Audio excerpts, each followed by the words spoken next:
Welcome. I'm E.G. Marshall.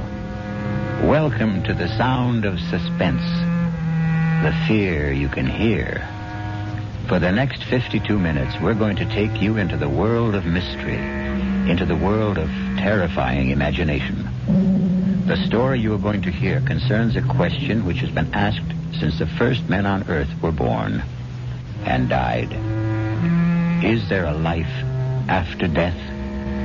Is there a way to return from the grave? And if there is, can we come back in the body of a living creature? Even one that has claws instead of fingernails? Here is one chilling answer. Dr. Singh, you have to tell me. Could my wife have come back as a bird, a sparrow, something like that?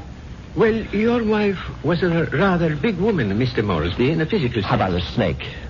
A seagull? How about a cat? A great, big, fat cat? A cat?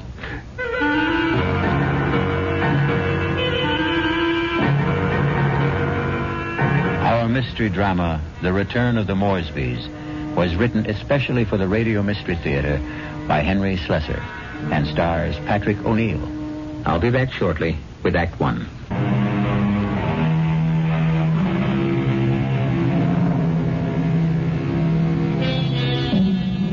Now here is Act One. Like all murder stories, sooner or later, it reaches the office of a daily newspaper. You wanted to see me, Chief? You bet I want to see you, Prouty. Come in and shut that door. I bet I know what it's about. That story I filed on Richard Moresby, right? I got a flash for you, Prouty. This is a newspaper office, not a fiction magazine. You take this story of yours and see if you can sell it to Weirdo Digest or something. But get it off my desk. Now, wait a while, Max.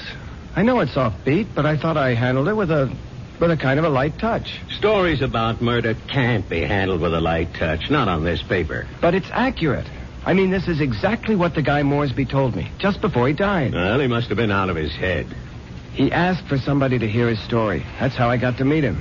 I was at the hospital covering that subway accident. No, that story made sense to me. Nothing but nice, clear facts. But this nonsense... Please, let me tell you about this guy. Maybe you'll change your mind. All right, what about him? Well, for one thing, he was a real distinguished-looking guy. The only thing peculiar about him was his eyes. His eyes? Yeah. They were the palest blue eyes I ever saw in a man.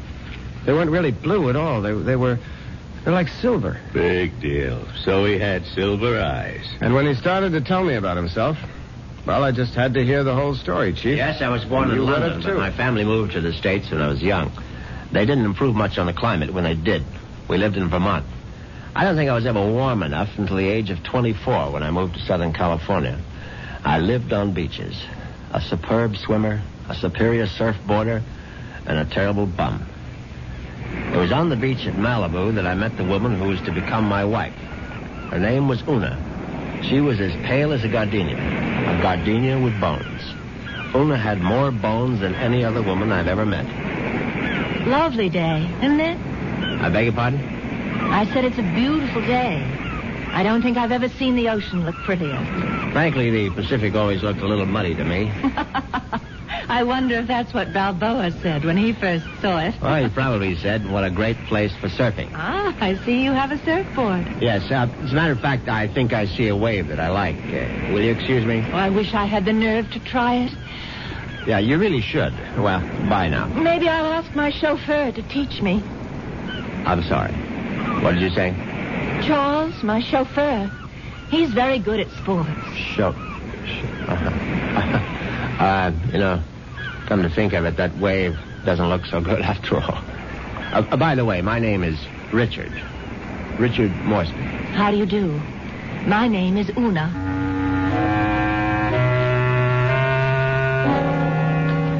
Una Vandermeyer. That was her name. As soon as I realized that she was from the Vandermeyer family, she didn't seem half as bony as she did before. In fact, not only did I become accustomed to Una's appearance, I was even able to tolerate her inane conversation. Can't you just feel the mystery of the stars, Richard? Sometimes I feel their vibrations as if they're trying to communicate with me. Do you ever feel that? Well, sometimes, I suppose. I really think we must be one with the universe, don't you? I really believe there's just one great universal soul, and we're all part of it. Don't you think so, too? Yes, of course. Right on, as they say.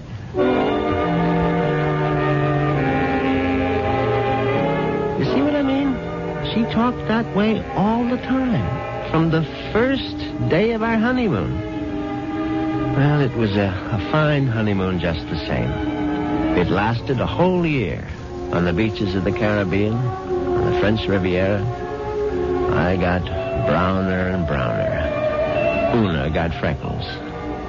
Finally, we returned to our home in Los Angeles and settled down to a quiet, comfortable marriage.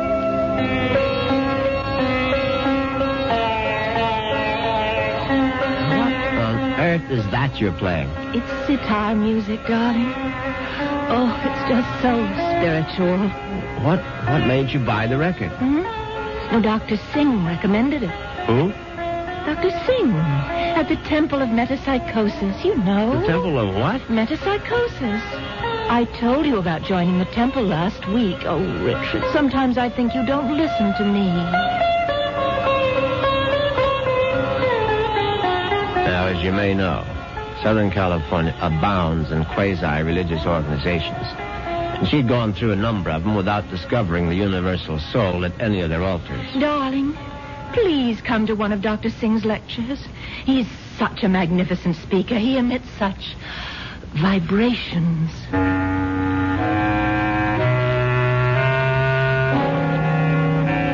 And I went. You see what an obliging husband I was? Actually, it turned out to be more interesting than I thought. The temple itself was unpretentious, and Dr. Singh was an impressive man.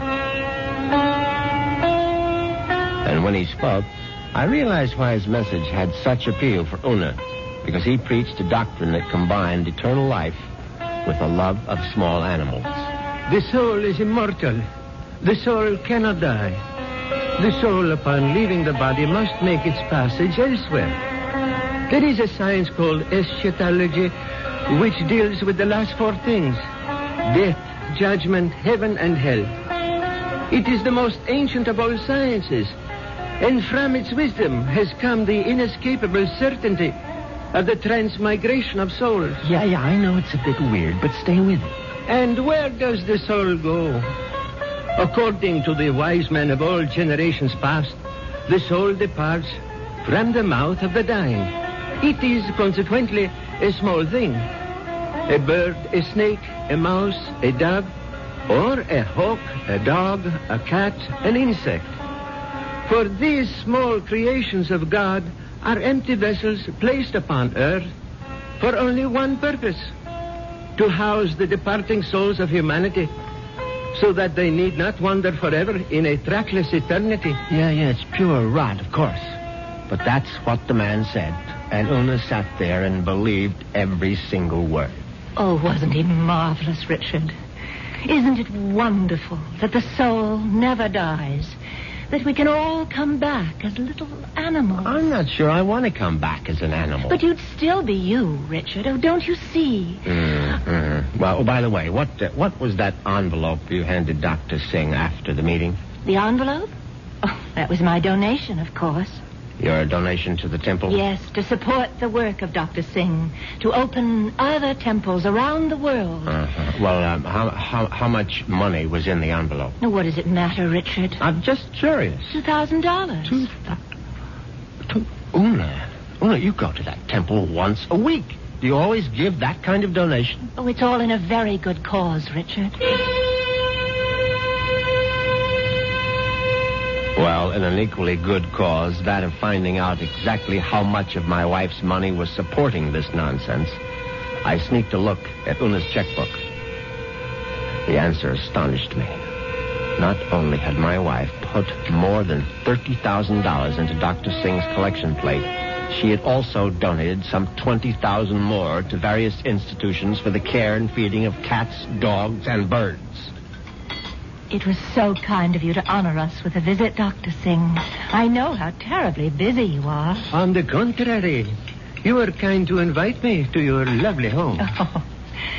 Now tell me, Dr. Singh, what determines the kind of animal one becomes when the soul escapes after death? Mrs. Moresby, that is a question which has baffled wise men for countless generations. But isn't it possible to do, well, research? Yes, Mrs. Moresby. I don't doubt that we could find the answer to such great questions if only we had the proper resources. But, unfortunately, that would require money. A great deal more money than the movement has at present. Well, it seems to me you don't do badly.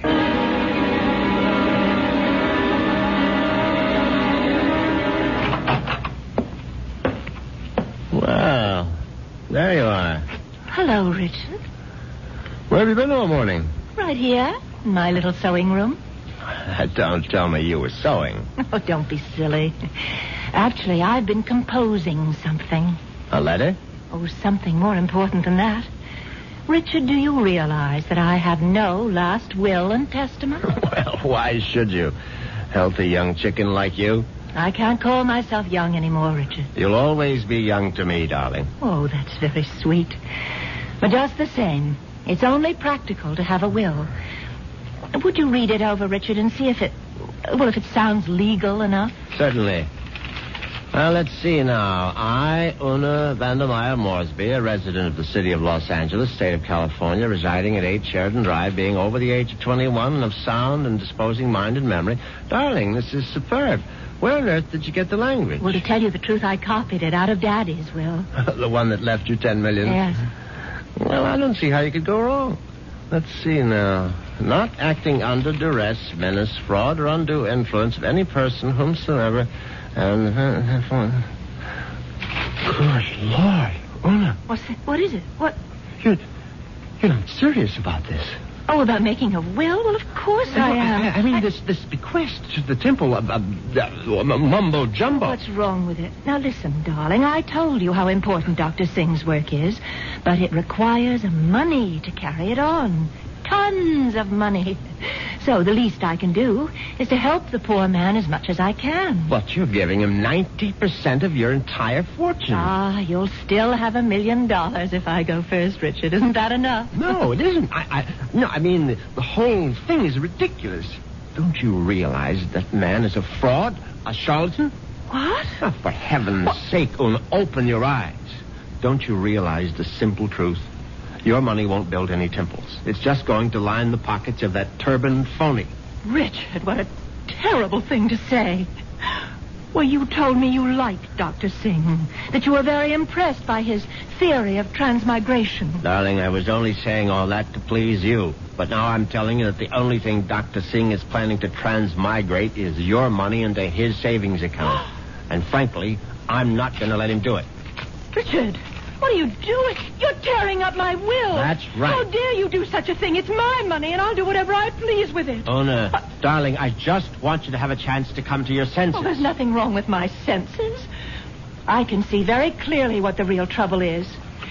If I didn't leave a will, all my money would go to you, wouldn't it? Well, naturally, I'm your husband. You don't have any other relatives. And that's why you're acting this way. It's just plain and simple greed. Una, listen to me. No, it's all right. It's all right. I'm glad you tore up that will, Richard, because I realize now that I was quite wrong. Do you? Yes. It's a mistake to leave only $9 million of my money to the temple. I'm going to leave all of it to Dr. Singh. When Una actually drafted that incredible document and called our attorney for a Monday morning appointment, I realized that I had to do something very drastic before the weekend was over. I had to kill my poor, misguided wife. I had to make her one with the universe.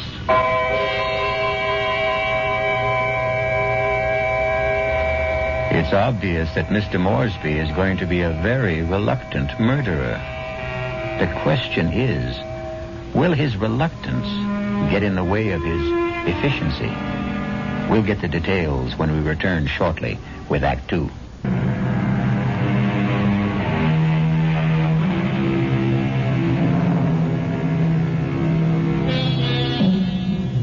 let's return to Richard Moresby. In order to find him, we'll have to search the highway, for Richard has taken his white Jaguar out for a spin. But there he is now. On Saturday morning, I took a little spin in my XKL and did some thinking on the open road. I didn't want to kill poor Una, of course. The whole idea was repellent. But on the other hand, the thought of Dr. Singh spending the fortune that was rightfully mine was even more abhorrent. However, I decided I would make one more stab at a reconciliation. Darling, may I come in? It's your living room, too.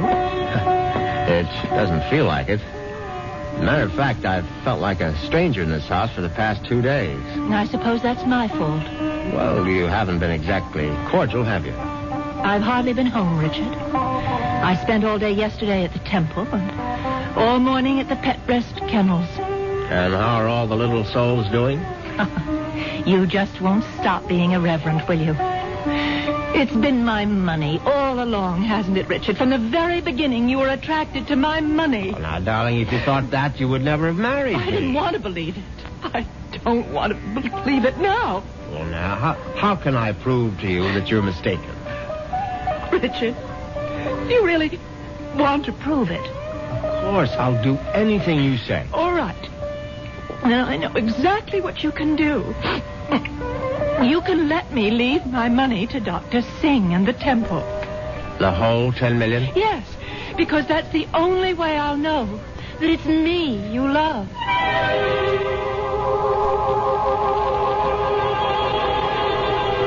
Well, you can't say I didn't try. But Una's decision now left me with absolutely no alternative. I was still deeply unhappy about the necessity of taking her life. However, fate was kind to me that very afternoon. Now you're sure that you want me to continue reading, Richard? Of course, darling.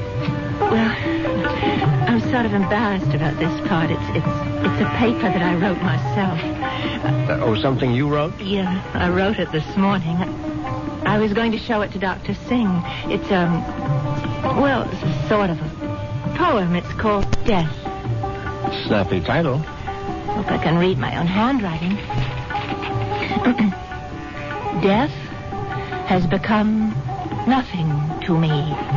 Death holds no fear for me. Come, death, I welcome you. Lead me to the woods, the waters, the air above the earth. Come, take me, death. Your touch is kind. Richard? Oh, Richard, why do you look like that? Is it really that terrible? Oh, terrible. Oh, no, my darling, it's beautiful. Do you mean it? You must give it to me, Una. I must have it. You like it that much? Yes, I certainly do. Oh, well, I'll type it up for you, Richard. No, I must have the original. No, just the way you wrote it. Oh, darling, I'm so flattered.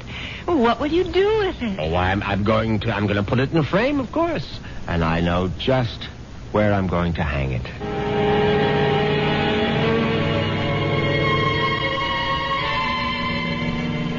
Yes, I could hardly believe my ears. Una had written her own suicide note in her own handwriting. It was truly karma at work. Now there was no question of failure, and no longer any need for delay. Oh, what a lovely idea this was, Richard. Candlelight dinner for two. Yes, I thought you'd enjoy it. So sweet of you to handle the whole menu with Cook. You spoil me shamefully.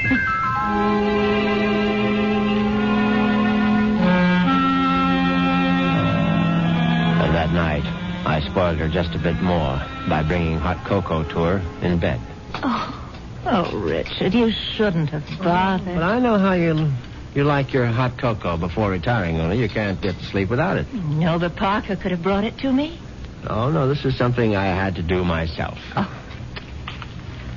Yeah, drink it down now. Yes. I'm drinking it. Does it taste all right? Oh, it tastes just fine.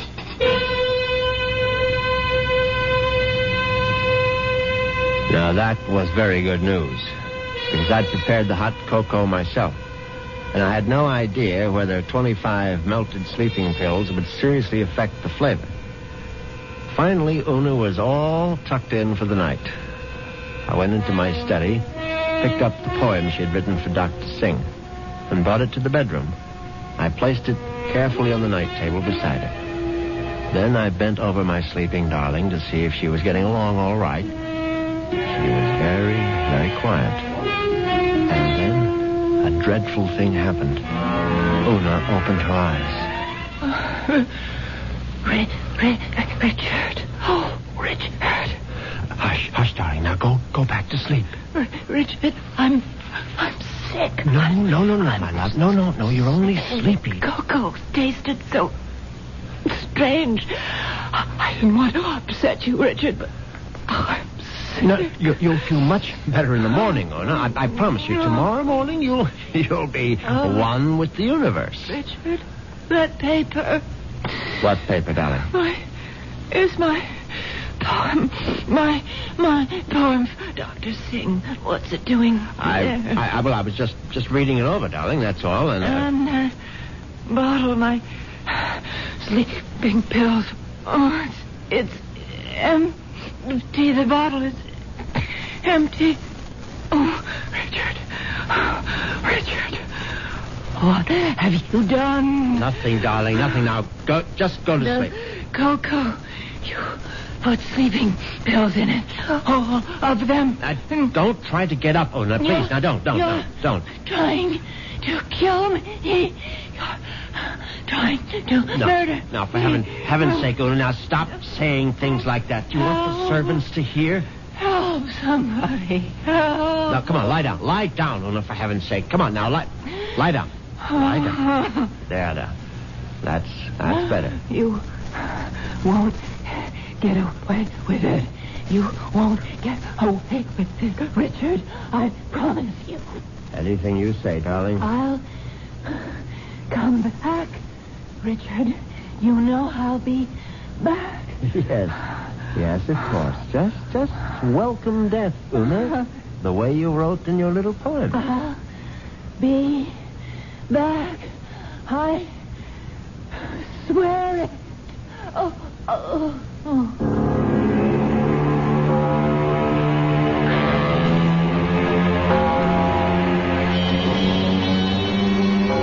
The funeral was held 2 days later. It was a magnificent occasion, of course. I gave Una a farewell that was consistent with her vast fortune. Everything was the best. Coffin, flowers, preacher, everything.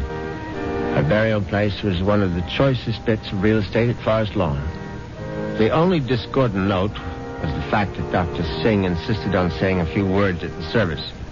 They were familiar words, but frankly, they gave me a slight bit of a chill. The body of Una Moresby is dead, but her soul lives on. The soul cannot die. The soul is immortal. It has left the earthly remains of this woman and has sought the body of a small living thing. There it will abide until the Almighty is ready to choose its next home. Mourn not the end of Una Moresby, for there is no end. I couldn't help congratulating myself on how well everything had gone. When I called for medical attention the night of Una's death, the physician was only too ready to declare her a suicide. The police had to be informed, naturally, and they, too, agreed with the doctor's verdict. Una had died by her own hand, and she had died without a will. There was simply no question that the matter would be probated in my favor. Suddenly I realized I was not only rich, but a rich widower. What vistas opened for me? What the devil? Look out, you stupid mongrel! Dog trying to get run over. I admit I was shaken up by it. It was sort of a coincidence, you know? Right after the funeral and all that.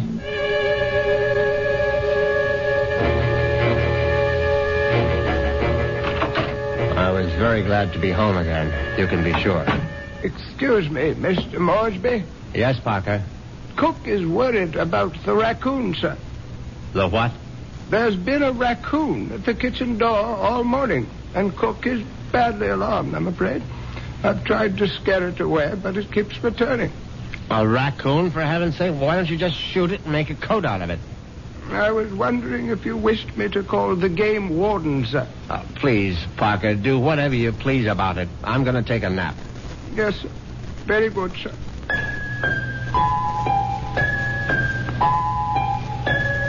I went upstairs at once, undressed, and got into bed. It was a warm day, and yet I found myself cold.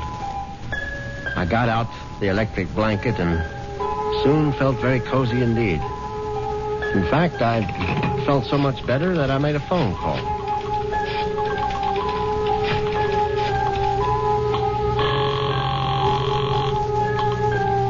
Hello. May I speak to Rachel? Thank you very much. Hello, Rachel? Yeah, who's this? Rachel, you probably don't even know my name, but it's Moresby, Richard Moresby. Who? You met me at the club numerous times. I'm the rather distinguished-looking gentleman who sits at the table on the far right corner. Oh, yeah, well, that's not my station. Yeah, I know it isn't, and I've always regretted it. Frankly, I would have enjoyed my lunches at the club even more if you had served them. Listen, I'm pretty busy right now. Well, what I wanted to find out was if you're busy this evening. Oh, what'd you have in mind? Oh, a little, quiet dinner, perhaps? Is that all you had in mind? Why don't we just wait and see? I can pick you up outside the club whenever you're free. Yeah, how I know it's you. I mean, I'm still not sure which gentleman you are. I'll be sitting in an XKL Jaguar. Do you think you'll recognize it? A Jag? I get off at 6:30. See you then.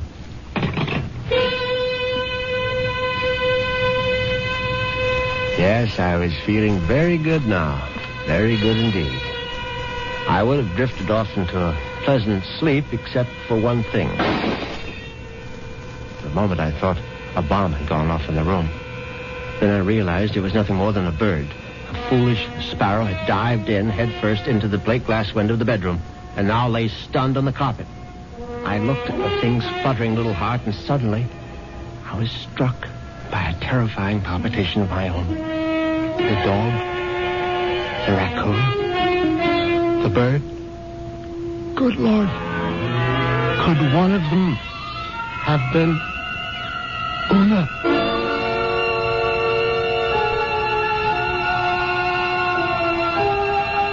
Has Una Moresby returned from the grave? Nonsense.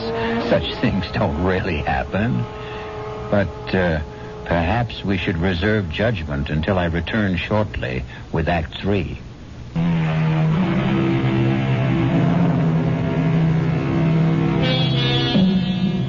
Now let's see if common sense has returned to our hero. He's doing a sensible thing right now. He's taking a good, refreshing shower.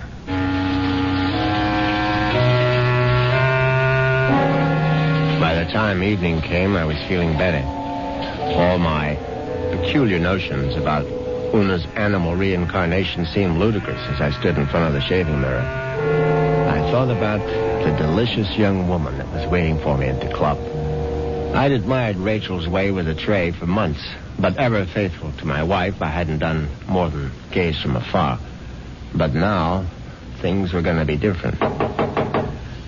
Yes, who is it? It's Parker, sir. Yes, come in, Parker. It's all right. Excuse me, sir. A bit of emergency in the kitchen. Well, what is it? A snake, sir. A what? Cook insists that there's a snake curled up in the telephone wire. Oh, that's ridiculous, Parker. Cook says it's there, Mr. Moresby.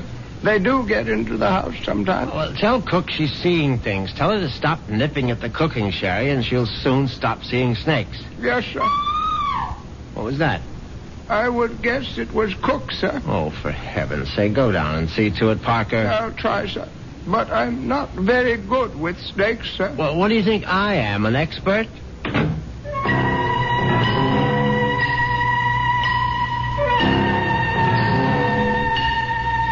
But that wasn't the end of it. 10 minutes later, Parker was back upstairs saying that the snake had left the kitchen and run into the living room. No, I suppose snakes don't run, they slither. It slithered into the living room and was now embracing still another telephone wire, obviously mistaking it for a long-lost love. But then, another unsettling thought came into my mind. What if the snake... No, that was ridiculous. Hello? Hi. Is this Mr. Moresby? Yes, who's this? Rachel, from the club. Oh, yes, Rachel, what is it? Listen, could you make it 6 instead of 6:30? I'm trying to sneak out a little early. Yes, fine, I'll be there as soon as I can. In the Jaguar, right? Yes, in the Jaguar. Listen, the reason I want to leave earlier is because my husband always picks me up at 6:30. What was that? So I asked one of the girls I work with to tell him I got another job someplace. He won't care. He likes me to earn extra money. Yes, I see. So, just to make the story look good, I guess you'll have to lend me a few dollars after our date. Yes, of course. And listen, I really do remember you, sugar. You're the handsome one with a cute bald head. See you soon.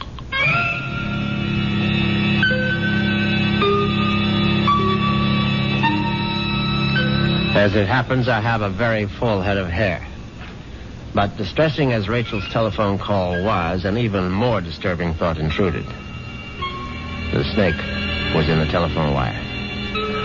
What if the snake had been trying to listen in on the extension phone? I knew the idea was absurd, but I couldn't help a superstitious shiver of dread. In fact, I was so troubled that I decided to forego my date with Rachel, the waitress. It wouldn't matter anyway. She'd be angry at some man at the club with a cute, bald head. The next day, I did the only thing that really relaxed me. I went to the beach. It proved to be an excellent idea. I stretched out on the golden sand and let the sun warm me. I listened to the waves beating against the shore. I listened to the haunting cries of seagulls circling overhead. Suddenly I was aware that the gulls which had been hovering over the water were now hovering over me. Now, instead of their cries being sad and plaintive, now they seemed menacing. I stood up hastily, but the gulls seemed to be increasing in number. I saw their sharp, pointed beaks, their raking claws. They were predators, of course. How many times had I seen them swoop into a dive and snatch up some poor fish out of the sea? And there was one seagull in particular. Its beady eyes seemed to be staring at me. No, it was my imagination, of course. I wasn't a fish. I was a man, but just the same, I found myself running down the beach. Running for dear life. And that's when I knew it was time to see a doctor.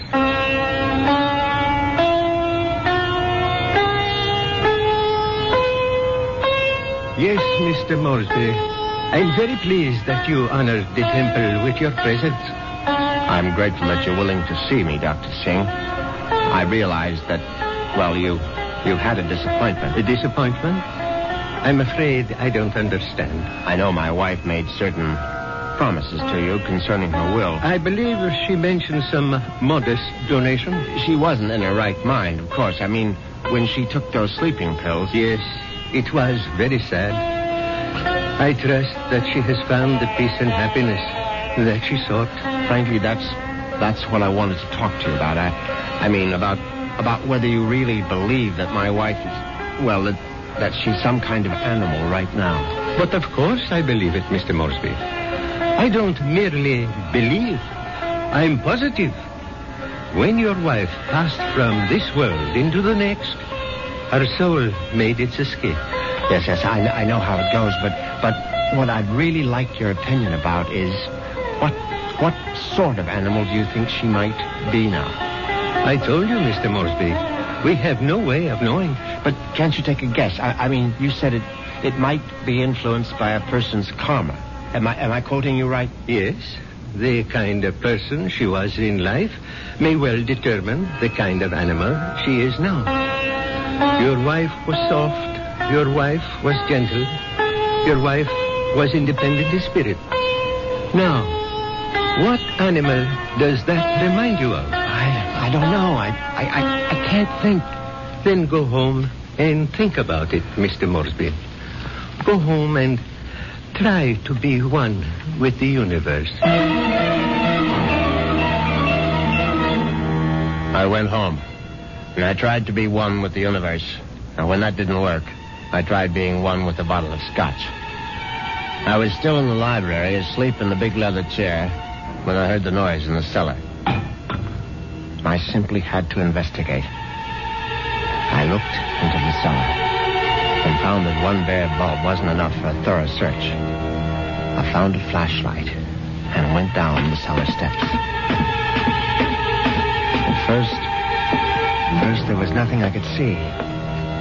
But then, there's an empty oil can. Swiftly, my flashlight picked out the culprit. At first, I thought it would turn out to be a mouse, but instead, it was a large, white cat. I don't like cats. I never have. Skulking, cynical creatures. When the beam of my flashlight hit it, the cat froze. I saw it was an alley cat. Its fur shaggy, its eyes baleful in the light. It was fat, and yet it was bony, too. I said scat, but it didn't scat. Instead, it started to walk toward me.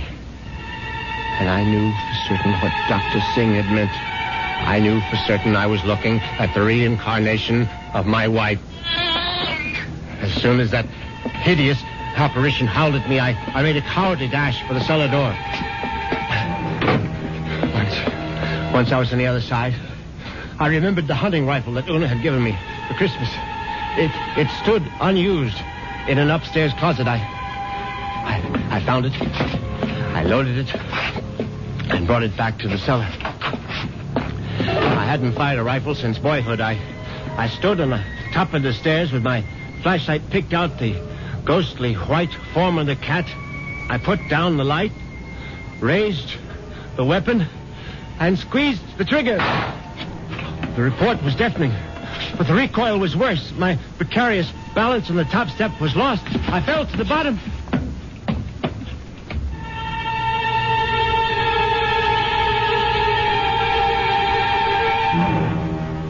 I tried to get up again, but the pain in my right leg was agonizing. I found out later that it was broken.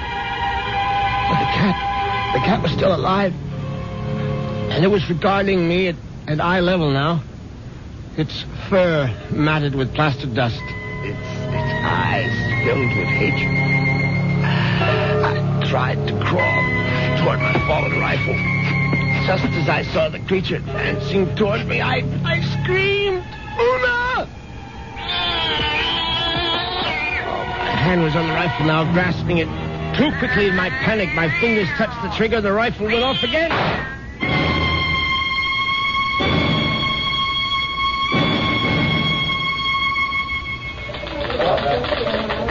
Well, that's how Moresby ended up in the hospital, Chief, with a broken leg and a bullet in his hip. And then he died. But I think he was telling the truth. You could see it in his eyes. His silver eyes, right? Yeah, his silver eyes. And you really believe that the guy's wife came back as a cat to get her revenge? What does it matter? It's still a good story. Sorry, Prouty, I can't okay it. Well, what if I got more details? What if I talked to this Dr. Singh? If I went to the Moresby cellar and found that cat? And what would you do then? Ask her if she's Mrs. Moresby? I still think it's worth a try, Chief. I'll tell you what, Prouty. What are you doing for lunch? I hadn't thought about it. Well, think about buying my lunch. You? There's a pretty good restaurant right around the corner where the Moresbys live. Now, we can get a bite there and then check out that cellar.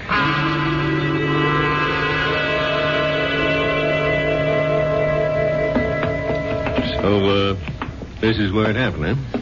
Moresby fell from these steps when he fired that rifle. Hey, you can still see the plaster dust where the bullet hit. Yeah, I see it. But I don't see any white cat. It might be hiding someplace. Or it might be a figment of his imagination. Maybe so. Hold it. Did you hear something? No. Listen. There it is. Look. It's a cat, all right. And it looks like it just found its supper. Oh, that mouse is still alive. Yeah, but not for long. Look at it squirm. He's eating it. Yep. And there goes your mouse. Oh, my God. What's the matter, Prouty? Never see a cat eat a mouse before? Chief, did you see that mouse? Sure I saw it. But didn't you notice something? Like what? Its eyes. Chief, did you ever see a mouse with eyes like that? They were so pale blue, they were almost silver.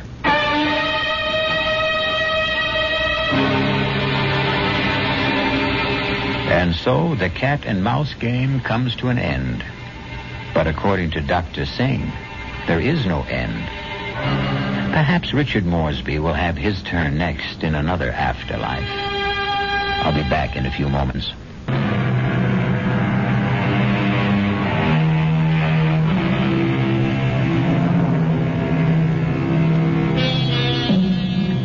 Do you believe in reincarnation? Do you believe the dead return?